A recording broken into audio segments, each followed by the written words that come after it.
সন্ধ্যার আয়োজনে বা প্রিয়জনের আড্ডায় এরকম চিকেন পাকোড়া থাকলে আর কি লাগে। এমন একটা আয়োজন যদি সন্ধ্যায় হয় তাহলে অন্য কিছুর প্রয়োজন হয় না।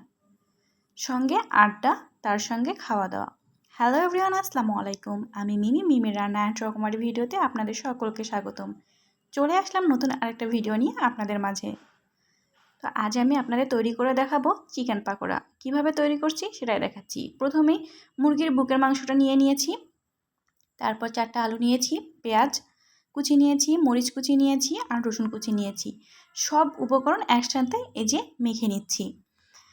আপনারা চাইলে অন্য কিছু দিয়েও ম্যাশ করতে পারেন, তবে আমি হাত থাকতে অন্য কিছু লাগাতে চাচ্ছি না, সেই জন্য হাত দিয়ে ম্যাশ করে নিলাম। তো হাত দিয়ে ম্যাশ করা হয়ে গেছে আমার।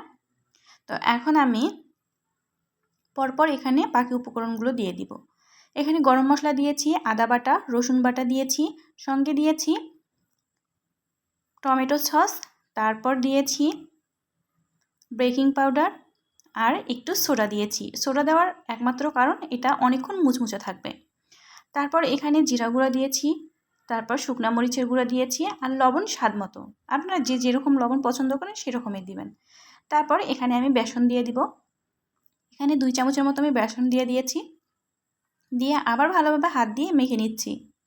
তো হাত দিয়ে ভালোভাবে মাখা হয়ে গেছে। আমি এখন ওটা রেস্টে রেখে দিয়েছি। প্রায় 1 ঘন্টার মতো রেস্টে রেখে দিয়েছিলাম। তো ওদিকে রেস্ট দিয়ে দিয়েছি আর এদিকে আমি চলে আসছি একটা প্যান নিয়ে। প্যানের মধ্যে তেল দিয়ে দিয়েছি পরিমাণ মতো।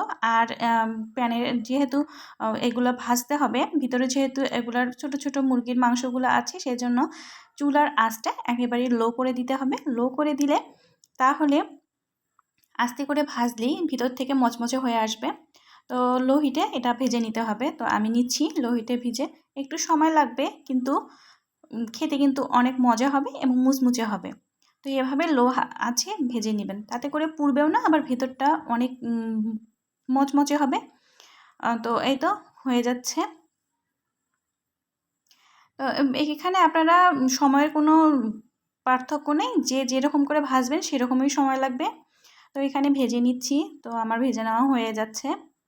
ভাজাটা কিন্তু অনেক সুন্দরভাবে হয়ে যাচ্ছে। দেখুন কালারটা কত সুন্দর আসতেছে, মাশাআল্লাহ। আমার কিন্তু হয়ে গেছে প্রায় ভাজা। তো আমি একটা টিস্যু নিয়ে নিয়েছি, টিস্যুর মধ্যে এগুলো উঠিয়ে নিচ্ছি। তো হয়ে গেছে। তো এখন আমি টেস্ট করব। এই যে টেস্ট করতেছি, মাশাআল্লাহ অনেক মুচমুচে হয়েছে এবং মজাদার হয়েছে। এই তো তৈরি হয়ে গেল আমার মজাদার চিকেন পাকোড়া। আমার এই রেসিপিটা যদি আপনাদের ভালো লেগে থাকে তবে লাইক, কমেন্ট অ্যান্ড শেয়ার করে পাশে থাকবেন। আল্লাহ হাফেজ।